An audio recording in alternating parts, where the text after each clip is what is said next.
Any other questions?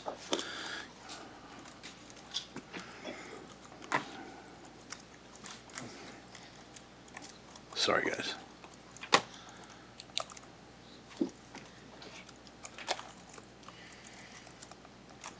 I'll get myself to my. All right. All right. Thank you. Appreciate you guys being here. Obviously, I'm still happy about the win from Saturday. I thought it showed lots of improvement in a lot of areas. Got a lot of guys to play. I think one of my main takeaways with the team is, it's hard to get shutouts because, if you're a decent human as a head coach, you want to put the 2s and the 3s in and 4s, and the guys who've worked hard. And so sometimes those guys go in there and they're just not quite as prepared. And I was really, really pleased with the level of play from our second, third, and fourth team players. Those guys made plays. Those guys knew what to do, saved 1 or 2 plays. We executed at a high level, and the standard didn't drop, which hopefully gives those guys confidence that, they continue to play. I thought, one thing about Akron, they did not give up. They did not acquiesce the game. They didn't take their starters out. They played their guys to get better for their season in the MAC, and so our guys had a chance to play against starting caliber players, and so got a chance to see a lot of our players on offense, defense, and special teams get on tape. So happy that they were able to maintain the shutout, continue to score on offense, and you saw flashes of some of the players that we've been talking about. So turn our attention now to Houston Christian. 1-1, excellent defense. Ranked in, they've only allowed 1 third down conversion the entire year. Ranked in the top 5 in several defensive categories, and obviously be a real challenge for us. They ran for 400 some yards the first game, and they just fumbled, had a couple of key fumbles last week. I think they had lost 4. Otherwise, they might have come out on top against Eastern Kentucky, which is a perennial FCS power. So I look forward to a great week of practice, and we'll see what questions you have. How much do you know about them just from film, and how much does a team like that change from year to year, especially as they're sort of progressing as a program? Yeah, we have a relationship with the guys at Houston Christian. We went down and ran a camp there, and obviously Coach Bechtel had come in as the OC, and now he is the head coach. Defensive staff all came over from Hardin Simmons, which if Division III football in the state of Texas, no one does it better than those programs, and so they know how to coach football, and so they've got excellent players. They've got some guys, FBS Power 5 guys who've transferred back. Really, really active on defense. They're going to challenge you with different looks. They're not going to come out there and just let you line up. You're going to have to get in the right play because they show you different pictures. Offensively, I like what they do. They can both run the football, and they have athletes on the outside. They have an excellent offensive line. Coach Bechtel was at Argyle when Riley Van Poppel was there. So they have that correct, Susan? Yeah, Susan knows everybody. So there's a lot of ties and history here, but I think they're doing an excellent job. When you're FCS in the state of Texas, there's a lot of high school football players, and then there's a lot of guys who maybe go off somewhere and want to transfer back, and they have good facilities. It's a great university, and so they're doing a nice job there.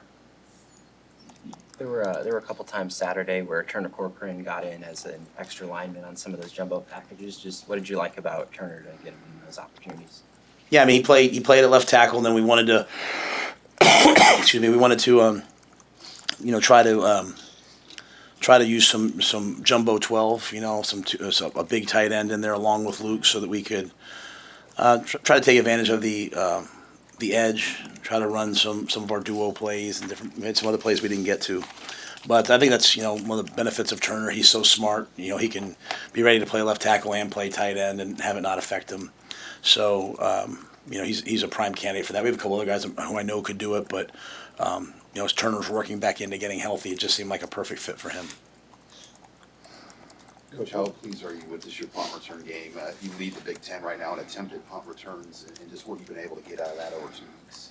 Yeah, the first week we weren't super happy just because, we didn't do a great job stopping their Cincinnati's gunners, and so they got down there. So Jacory got hurt on the one, right? And so now I thought Jacory did a nice job of making guys miss, and that was one of the missed opportunities. We had one play where, we had a missed assignment, and we teach the guys if you get beat to cut bait and Jacory made the guys miss. Might have had an explosive one in the first game, but we just didn't quite execute it. So going back to this game, we knew, like, I instructed the offensive line, like, or the defense, the offensive line and the defense, like, hey, when we have a punt return, you all should stand up, because we had a plan to, double the gunners and force big returns. They had 3 offensive linemen out there and a punter who wasn't super runner, so we weren't really afraid of the fake. So now you can go to doubling the gunners. The minute you do that, you lighten the box. There's a chance of someone faking it.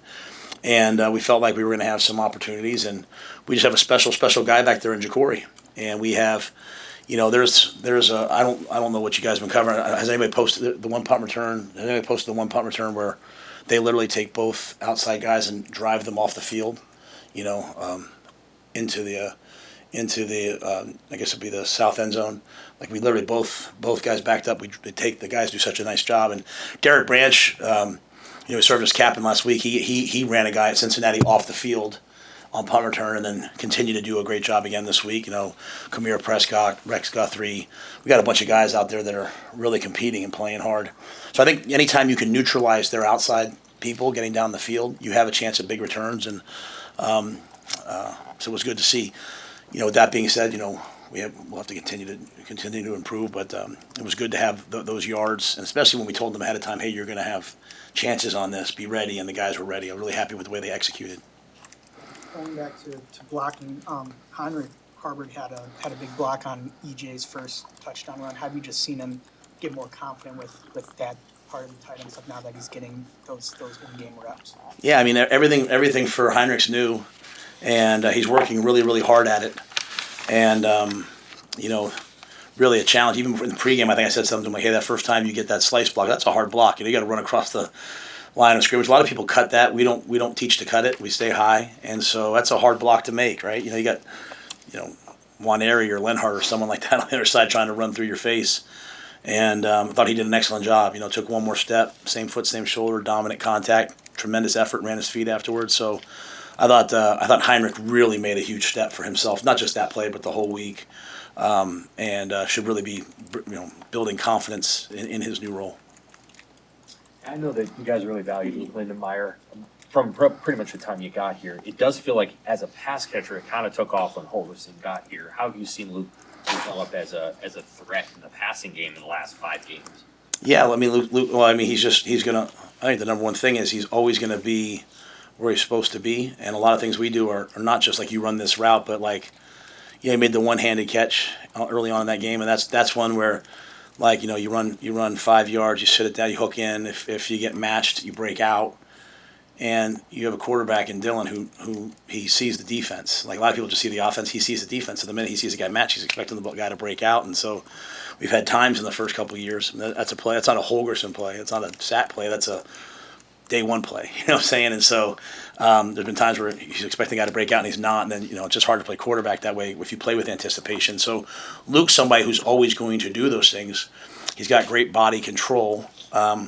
He catches the ball.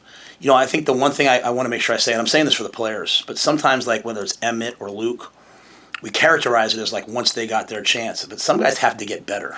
Like, they, over the course of time, they get better in our program. And like I made the point to our guys, like, a lot of guys in the white, which is like our third team, our practice squad, we call it, like an NFL team. Ashton Murphy gets in there and gets a sack, and he looked really good doing it. A lot of those guys did really good things in the game, and I try to tell them, like, it's because of the way we practice. You're practicing against the starters every day. Like, you're pass rushing against really good players. So when you get in the game, you should make plays. And so, to me, Luke is an example of someone who has continued to also improve. Now, you are correct. He had to get those opportunities, and I think, one thing about Dana, because he so values, he always talks about routine plays and guys who can execute the plays. That guys who do that at a really high level, they get the first nod, and then as they get an opportunity, they start to make a ton of plays. And so I'm really pleased with Luke. But Luke's done a great job also. Like, we got here, he had some concussions. He was kind of, is he a fullback? Is he this? And I think he's just done such a good job of developing his body, developing his neck strength, cutting down his body fat. And, I think a lot of his personal discipline in his life, whether it be his faith or obviously his relationship, translates over into the things that you eat, the things that you drink, the amount you sleep, and that then leads to your body getting faster, trimmer. And so he's, to me, a guy that's building his speed, he's just getting better and better and better and better. And so I think the same thing about Emmett. I always make sure when I go back, if what did I not see? What did I see? Like, I think I said earlier, hey, he had a tremendous camp, come out of camp, because you could see Emmett starting to really become a downhill one-cut runner as opposed to everything being like a drastic cutback, which, that works against some people, but some people it doesn't. So his runs, I loved them because they were inside zones where he got into the line of scrimmage, he pressed it, he kept the ball front side, he cut back late, and then he just trusted his speed. One time to the left sideline, one time right down the middle of the field. And even though they eventually got him down, you get more yards as opposed to jump cutting it, 10 yards down the field. So I love the way Emmett's developing. I love the way Luke's developing. I think a big part of that's the way they develop their bodies, though, too. And, our guys sometimes, it's, they got Kristen on them, about, hey, you're 2 pounds under your body weight. And it's like, why? Well, the proof's in the pudding, like it helps you play better as you get older. So, really pleased with Luke, though. Really pleased. After reviewing the film, just what did you think of the way the offensive line played in opening up gaps in the run game? I thought they did. I thought we should have had more yards rushing. We ran duo once or twice and got the ball at the front side and got tackled by the safety. That's when we should make the guy miss. I thought the offensive line played really well. Coach, you guys in the punt for the first time in 25 years. How does that feel as a coaching staff to know that your Archie is not on the field? I got some emails about angry people that we didn't punt on the last play of the game. So, that's what I love about Archie, though. Even his family was in the facility, I think on Thursday or Friday. And they were like, hopefully we don't see him play. Now they saw him in Kansas City. They're here for several weeks. But, Archie's a football player. He played footy, so he's competitive. He wants to do different things besides just punt. He wants to, hey, give me a fake, coach. He's a baller, and he's a team guy. So, but I don't. Again, I don't get too high about the highs. Like that was a game that got away from Akron. We certainly didn't want to in any way embarrass them, and I thought they continued to play hard. So whether it's 34-0 or 68-0, at the end of the day, I just was happy to get the young guys in, but we'll have to get better moving forward. We'll face some different opponents. Yeah, Matt, what is the next step for this team, especially knowing that this is the last non-conference game before the league play kicks in? Yeah, just having a great today. Today's their off day, but even though they have to come over, they have to eat meals. Watching the tape, we'll know a lot about our team tomorrow if they show up and if they know everything about the guy they're playing against, if they know the base fronts, if they know the top runs. The reason why we have a process, and process isn't the schedule, but the reason why we have a process we believe in is so that there's standards that keep you locked in.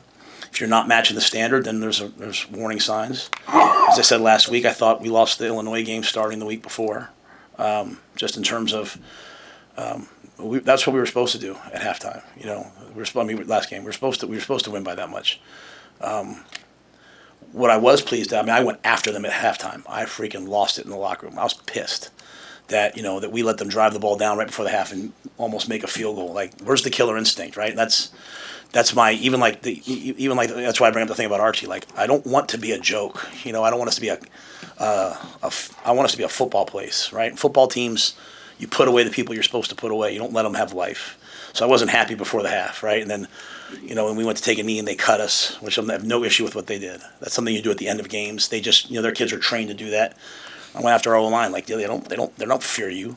Like, teams are supposed to come in and they're supposed to say, like, I never want to. They're supposed to walk up to their AD and be like, don't schedule them again. That's the mentality we're supposed to have. And that's where I went off in the locker room, the coaches and players. And it's not that I have it and they don't. I just want to make sure that's my job, right? It's not Matt Rhule. It's the head coach at Nebraska. That's what we're supposed to do. We're supposed to when you play these teams, they want to come here, they want to play here. They're supposed to never want to play here again. And so that was what I was pleased about in the second half. That I thought we didn't let up. We went down and we scored again. Like, I wanted to take the ones out, and Dana wanted to keep the ones in. The ones all wanted to stay in. So we let them have another drive. And they went down and scored again. So and the defense continued to play, good football. So, that we're facing a good football team this week. Just because a team's in the FCS or just because a team's in a Group 4 does not mean they're not a good football team, right? Like, when I was at Temple, I would always say, I'd rather play a team from Group of 4, Group of 5 at the time, whatever it is called now, that doesn't win than play Villanova. I hated playing Villanova because every kid at Villanova is a winner because they win all the time. So teams that win know how to win. Teams that don't win, bad teams do bad things. And so, I want us to be a good team this week, and it starts with how we act this week in practice. It started last night.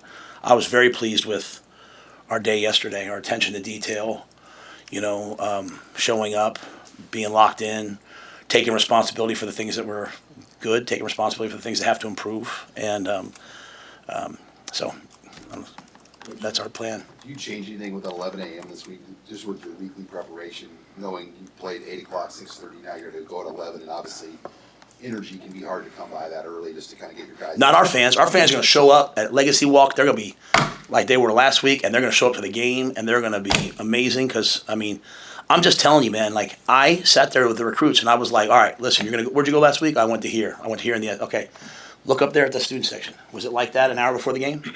Like, look at it. Look at it. At the other game, I'm like looking at people. I'm like, look how many people are still here at the game. It's just unreal. So I bet you we'll be pretty good. That being said, 11 o'clock for us. Now, we practice in the mornings. I took a chance at Cincinnati. I'll be honest with you, I'm not sure it was the right move by me. I practiced that night that week, and that can kind of wear you out. So last week, the guys were kind of like still kind of, man, what's the schedule? We got into our schedule, and we made one change at the end of our week. Kristen Coggin has been suggesting this for 2 years to come in later on Fridays, and we did it. And the guys were unbelievably fresh, and so I said, Kristen, I trust Kristen with my life. That's how good she is. And she said, I'm telling you, it'll help us. And so we made that global change, but that won't affect practice. So I think for us, the guys are in the building on Tuesdays and Wednesdays at I walk in, I come walking in down by the weight room at 5:45, 6 o'clock. And there's guys walking in, hey, what's up, coach? So, we're kind of an early morning organization. So the early morning games for us are hopefully something that we should be locked in for. But I think the one thing we'll see this week is literally, and I don't know this all the time, but hearing, talking to Corey, how many guys don't understand the schedule because they're so new. There's however many new players. And so Gabe Moore, he's on the trip and Corey was saying, Will Waneri is telling him, no, make sure you don't go upstairs now. We're going to do this next. And so it's just travel and first time at the home, first time away. There's a lot to it. So this week I think they'll be a little more settled. It's okay, this is what we do. I understand the schedule now. We walk through it in preseason, but until you actually do it, it's hard. But I don't change anything else other than just trusting that the morning preparation will be good for us. And I think, like I said, our student section, our fans, a lot of places in the country, you don't get that at 11 o'clock in the morning, but I think we will. Mentioned last week the UNI performance kind of leading to that Illinois loss in terms of respecting opponents. I know there was that halftime adjustment, but did you notice a marked improvement in that, in having that faceless opponent mentality? Yeah, I'm not sure. I want to make sure I say it again because I said it earlier. I think that the UNI game, because we were coming off the high of Colorado, and then we went to play UNI, we started the disease of looking at the brand that we're playing at instead of making this man versus man, right? When you have the mindset that I talked about, where when I play you, I respect you, okay, but I have no fear of you. I respect without fear. I play a nameless, faceless opponent, and you choose to line up against me, I'm going to play you till you quit or I quit. That's a mindset that isn't super popular as much anymore because I can play 52 bad plays, have one good play, and post that and get 1,000 likes and be like, hey, look at me, So it's just trying to build a culture where everyone's Instagram stuff is great, the content's great, but what does the actual film say?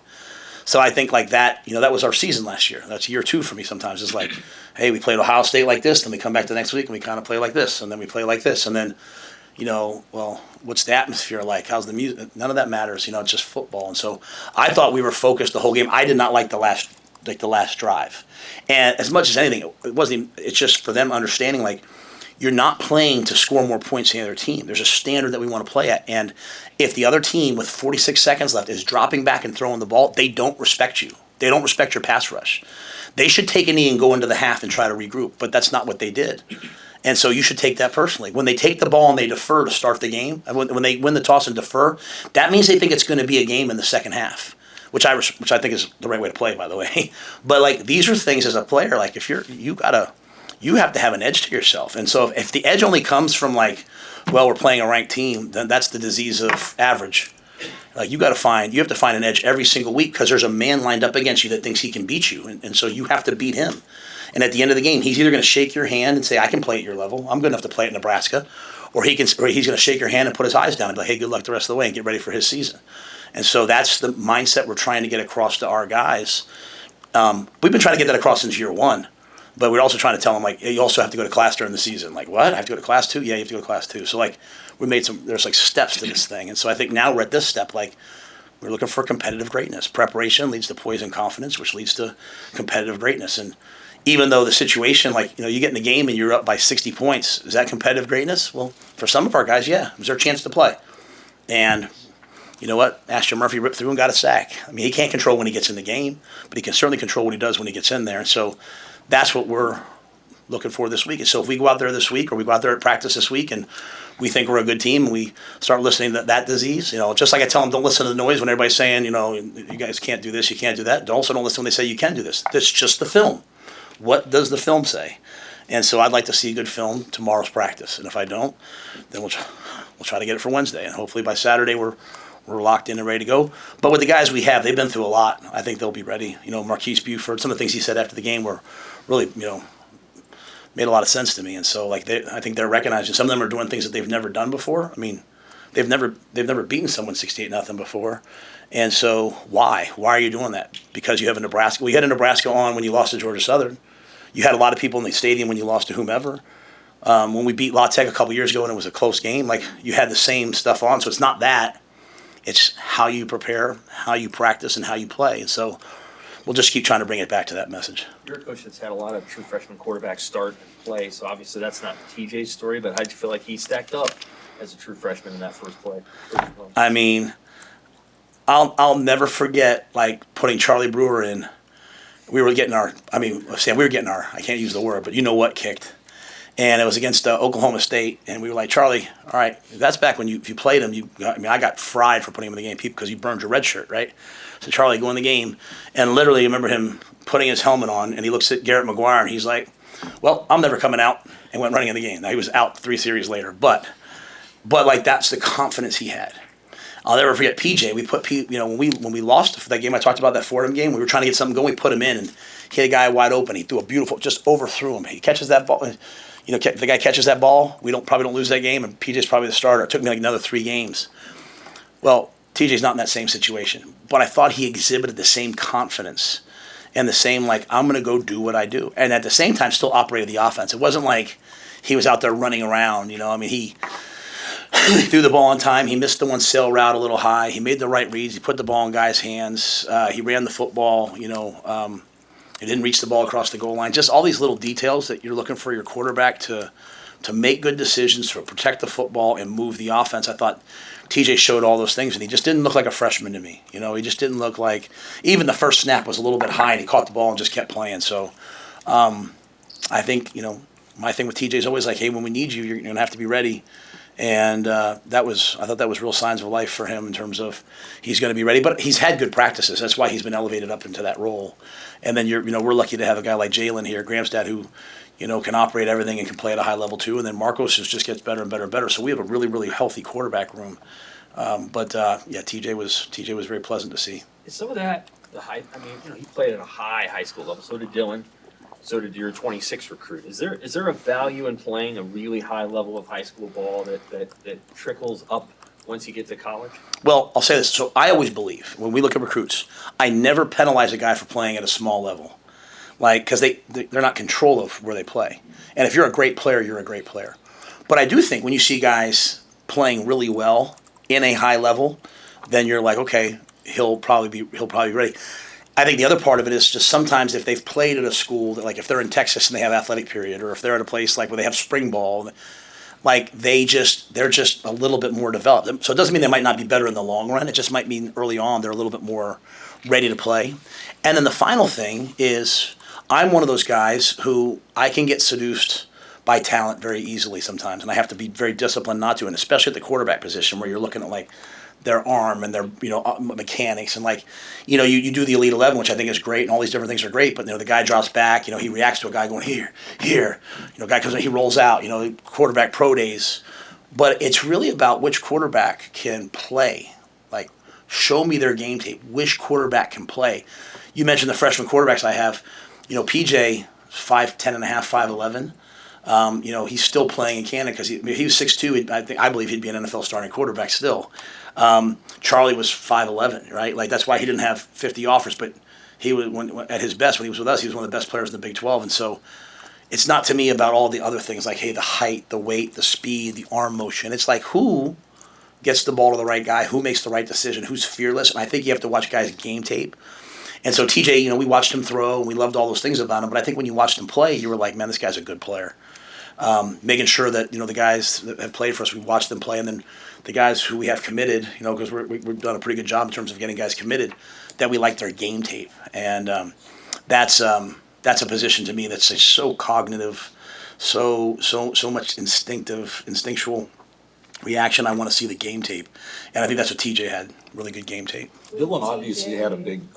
With TJ specifically, after his rushing touchdown, one of the first people to celebrate with him was Dylan. Like, how have you seen them continue to build each other up, and TJ look up to Dylan? Well, I mean, Dylan's like an older brother, in that he helps him, he talks him through it, he coaches him, but he also holds him accountable. I told TJ the one day, if Dylan's here at 6:30 a.m., you should be here at 6:15. You should have the bagels and the coffee. That's the role of the number 2 quarterback. And I think Dylan's, when you're sitting in that quarterback room, what's expected timing wise is, in terms of time you spent, is pretty high. There's not a lot of quarterbacks. I'm sure some do as much, but not many do more than what Dylan does. I don't know if anyone. And so I think he's held TJ to that as well, but he's also pushing him to make those checks that are the second and third level of playing quarterback. You can come out and you can just say, oh, I made the protection, and okay, I know I'm hot off 2 over here, and then if they throw a hot, I'll try to get the ball out or throw the hot, and then you can start to flipper it, and hey, I'm gonna protect myself so that I can get the ball down the field, and then you can start to take the third level. I'm gonna change the protection when I know that they're blitzing one guy, and so I get the back out and man, and that's where Dylan's at, trying to figure out everything, and he's pushing TJ through everything Dylan learned his first year. He's pushing him through it right now, and I think we're lucky we have Glenn. Glenn is just relentless on fundamentals and little skills and basics and all those things, and so. It's one thing to, I have a bunch of friends who are quarterback trainers, and they do an excellent job. When you're the quarterback coach, though, you're also coaching hey, make this check here. And so I think Glenn's a great blend of both the technical quarterback trainer part, but also the X's and O's. And then you got Dana in there, too. So I like their relationship. I like, how much Dylan, cares about the guys in his room. And I think that extends all the way down. Eric Crouch was here on some business thing, and he stopped in the building the other day, and the quarterback room's named after him. So we went over there, and we were showing the guys he was with that room, and we walked right in. The first guy, Jalen Gramstad's in there watching tape on a, Tuesday or Wednesday afternoon at 3:00 in the afternoon when he could be taking a nap. So I think all the guys in that room take their role very, very, very seriously, and that's a good, healthy environment to be in. Dylan obviously had a big game on Saturday. What were some of the things that you were happy or impressed with that don't necessarily show up on the stat sheet? That he didn't turn the ball over. I mean, if we don't turn the ball over, you can look at the last 10 years, 12 years, whatever it's been, of not having the records we want. You can just simply trace it back to the turnover margin and the amount of balls that have been turned over. I mean, for my first year, I think we minus 17 or something horrific like that, to getting to minus 2 last year. But we have to be in the plus to win. And so I think when you're throwing the ball, I know he's he's the 5th rated quarterback in the country in terms of completion percentage at 78%, but he's thrown the most passes of anybody too. And so, I mean, is it 14 or 15 different receivers he completed the ball to this past game? 14. That to me is not hey, we're not coming out and saying hey, we're going to block this up just for this one guy. Hey, throw it to him. We're coming out and we're just operating the offense, and whoever's open gets the football. And so I love the fact that Dylan's protecting the football. He's taking what the defense gives him. He's moving the ball all around the field. And that then makes, as we move on, right? Because right now it's week 1, week 2. You don't look at those in snapshots. As you get to week 6, week 7, week 8, and you're looking back at an offense's body of, their history, their book of business, I look at them, I'm okay, well, who are their gotta-have-it players? It's 4th and 3. Where's the ball going? It's 3rd and 10 at the 10. Where's the ball going? And most teams, it's hey, they're going to try to get the ball to this guy. But with Dane and him, they're going to go through progressions, they're going to, even the play that went to Dane, that's really a play to, the touchdown to Dane, that's really a play to Ja'Cory. It's it's X and Z races. They race across the formation. It can go to either guy, but really you're thinking Jacory is going to win across the field in man, and then the safety rolled over the top, and Dane just kept running, and like that's a ball. You're not going to see many guys. I told you guys I didn't want a ton of wow plays. That's a wow play. That throw was a wow play. And you guys, I think you guys understand what I mean. I'm talking about like the, run around, throw it behind my back, which he can do. And there'll be a time to do it. But I love him just operating in the pocket, sliding around the pocket. And I love the fact he ran the football. Had the spin move down around the goal line. He had, a couple other ones. Like, those are things that keep people honest. But just the fact that we're getting the ball to so many different people means as a defense, there's a ton of balance. You're not coming out on your scouting report saying, hey, we got to take away this guy. You can say right now we got to take away Emmett Johnson, because he's obviously, I think he's top. What is he? They give me this stuff, right? Emmett Johnson is 7th nationally in yards from scrimmage, and he played half the game last week. So you could say take him away, but then you take away Isaiah, Dane, Jacory. Who do you take away? And then we're talking about Jacory as a guy I didn't even think was going to. When I sat here last week, I was like, I don't even know if he'll play. And he goes out and does what he does. But I think a lot of that's he's not the first progression on some of those, right? Some of those are, hey, I'm gonna throw the ball loose the first progression. They play man, let me get backside to Jacory, and so I think those are the things that encourage me, not the score, but just the way that we're executing the things we're supposed to execute. There were a few packages on Saturday where Dawson Merritt and Cade Petchock were on the field at the same time. You mentioned the recruits. What kind of message does that send to them, and then also the rest of the freshmen who are trying to get on the field? Yeah, I think the two things, in fact, we had some guys go in the portal last year, kind of like, coach, we rotate a lot. I want to play more snaps. We rotate guys on defense. I'll never forget playing against Georgia when I was at Baylor in the Sugar Bowl and watching like every play they rotated a different guy, and I was like, man, Kirby's brilliant. He's got all these guys like, hey, I'm a starter on dime, I'm a starter on nickel, I'm a starter on quarter. Everyone had a role, and so we've tried to add some of that. But yeah, we're going to play the best players, and it's because of the way we practice. A lot of defensive kids go to offensive head coaches, and some might be great, but like I'd go play for Nick Saban, I'd go play for Kirby Smart, I'd go play for defensive guys because they let you practice defense. You get to hit, you get to thud, you get to get off blocks. You're not tagging off the guy all the time, and I don't put myself in those guys' category. They've won national championships, all kinds of things, but I do believe the same thing. And so defensive players for us, I think they get better quickly because we practice in a way on defense that allows you to get better, and we're going to play the best players, and we're going to play a bunch of guys on defense. We're not going to play just two linebackers.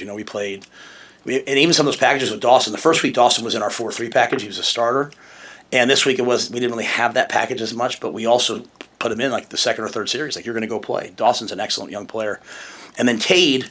He's kind of. I told you guys he's trying to trap behind Will and Cam, who are two of our best players, and so we just slid him over to the other side and said, hey, you're going to have to play inside a little bit more. And Cam went in and played nose. And so I think Terry did a nice job of, hey, we need to get this kid on the field because Cade just plays so hard. He's so physical. And so, so I think those are two things. But for recruits, I think if you're a defensive guy, we'll develop you. And Sam just brought it up, I've started 3 freshman quarterbacks in modern college football. Not many people want to do that. We started Jacory last year, V9, and we started, if you're the best player, you're going to play. And the only way to get good at this game is to play it. You've had back-to-back games where you've allowed 70 passing yards or less. What's impressed you the most out of your secondary? Yeah, we're just sticky. We're not doing it because we have like 12 sacks either, right? We're doing it because we're covering really well. I think Cincinnati's a really good football team. And I think they threw for 300 some yards this past game against Bowling Green. So it wasn't like they threw for 69 against us. I just think we have excellent players in the secondary. And Malcolm came out of the game. He got a little dinged up. Came out of the game. Jameer went in. He played. Justin Rhett went in the game and played. Rex Guthrie he's coming on every single day. Caleb Benning's coming on every single day. Donnie Jones, we had a package for him this week where he was a starter in, and I put him in a black shirt for this week because I think he's ready to go in a lot of different packages. So, I think we just have a lot of really good players in the secondary. I think Addison, Snow, DeMichael have done a good job. And I'll just tell you, I was as excited as I've ever been in the fourth quarter, just watching like Sierre, Deshon, Keese, Marshall, the way they were just like cheering on and getting on the young guys when they got out there to play. And some guys went out there and played really well.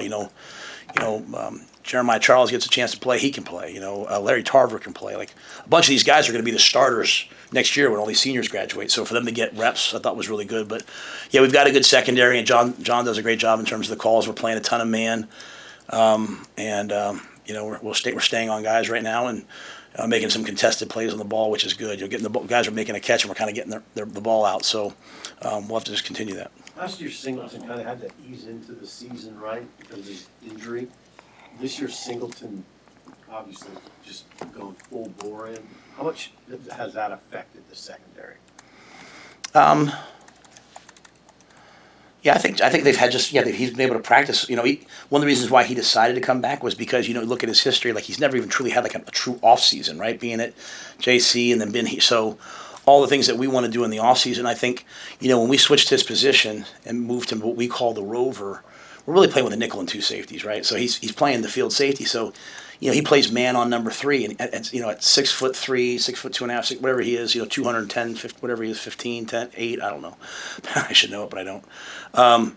He's not just a box safety. He's going down and playing man, which to me is like, that's what elevates you from like day 3, day 2 into like early day 2, day 1 in terms of getting drafted by having the ability to play man.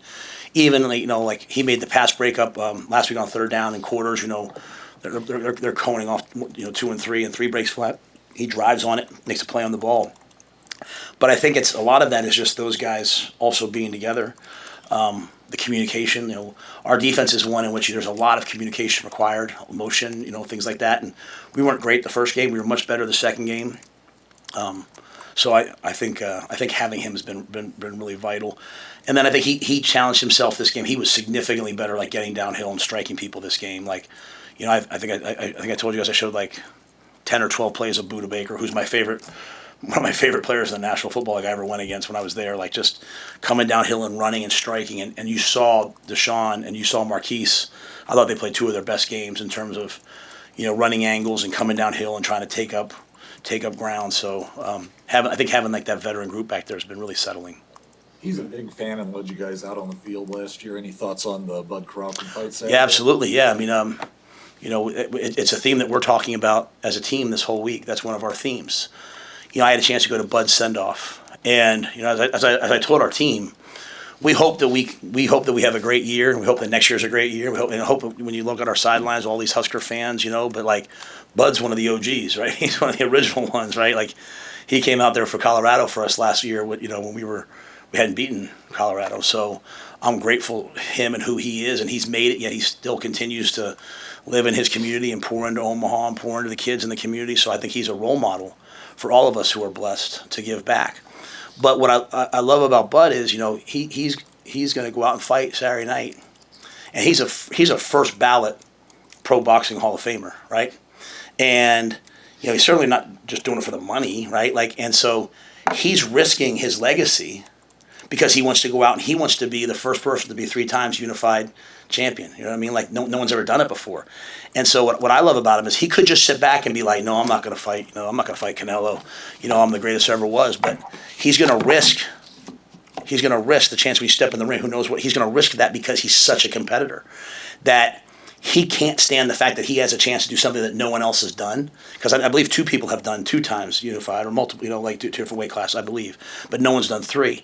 So he has a chance to go. So he's going to go up in weight and challenge himself in weight and be the underdog for the first time ever. But he doesn't care about any of that because he doesn't care what other people say. He's a competitor. He's going to go out there and he expects to win. And so you think about like a message for our guys, look, yeah.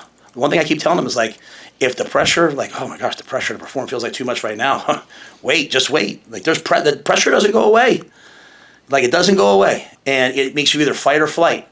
And some people would flee. And what I love about Bud Crawford is he just, no pun intended, he fights.